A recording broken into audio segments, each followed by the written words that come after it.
prayed. One night, he climbed the Hill of Winds, a place where the ancestors were said to whisper on the breeze. The stars shimmered like countless eyes watching him.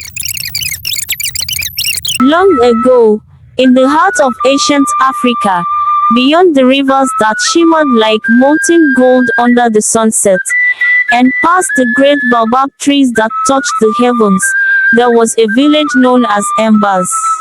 It was a village of laughter, song, and firelight, but also a village that knew suffering. There lived a boy named Adesa, whose name meant one who makes himself clear. But Adesa was silent. His mother had died giving him life, and his father, a proud hunter, never returned from the hunt when Adesa was but 5 seasons old. Orphaned and alone, the boy was raised by the kindness of old women who braided his hair with trembling fingers and men who taught him to fish with nets too big for his small hands. Still, Adesa always felt the ache of something missing. In the hollow of his heart, he carried a question he dared not speak. Why, O great spirit, was I born to be abandoned? When Adesa reached the age of manhood, a great famine struck Embers. The river dried to a thin, sickly trickle. Crops withered. Children cried from hunger, their voices scraping against the stones. The elders gathered beneath the sacred tree and offered sacrifices, drumming the ancient songs. But the skies remained dry. And so, Adesa, the boy who had once been silent, did the only thing he had left. He prayed. One night, he climbed the Hill of Winds, a place where the ancestors were said to whisper on the breeze. The stars shimmered like countless eyes watching him. Alone, barefoot and broken, Adesa fell to his knees in the dust.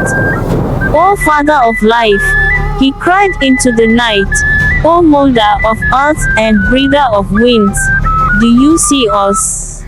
Do you hear the cries of your children? Have you turned your face from Embers? His voice echoed across the empty hills. He pounded the earth with his fists. He tore his tunic and let the dust cover his hair, mourning not just the loss of food, but the loss of hope.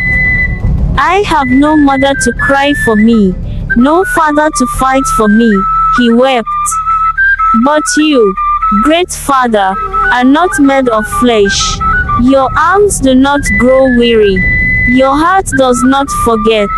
O God, if you are still the one who made the stars dance and the rivers sing, remember Embers. Remember me. He stayed there until the first light of dawn stretched her golden fingers across the land. And as the first rays warmed his bruised hands, Adesa held it, soft at first, then louder, the distant roar of rushing water.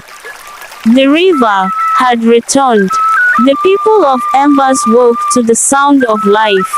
The river gushed and sang, full again. The crops breathed and lifted their heads. The air smelled sweet with coming rain. The old ones said it was a miracle. But Adesa knew. It was prayer. It was the cry of a broken heart that pierced the heavens. From that day, Adesa became not just a man, but a voice that taught others to pray when their hands were too weak to sow, when their hearts were too broken to hope. And Embers became a village of prayer. Songs were sung not just to the river or to the fire, but to the one who had heard the cry of a single orphan boy on the Hill of Winds. And today, my friend, the same God who held Adesa, who brought rivers to dry lands, and hope to empty hearts, waits to hear your prayer. He is nearer than the breath in your lungs, closer than the beat of your heart. Will you not cry out to him today? He who bends low to listen is mighty to save. If this story moved you, don't let it end here. Like this video to show your faith. Share it with someone who needs to be reminded of God's love. And subscribe to stay connected to more prayers, stories, and hope that lifts the soul. Every click helps spread light into someone's darkest moment. Thank you, and may God bless you.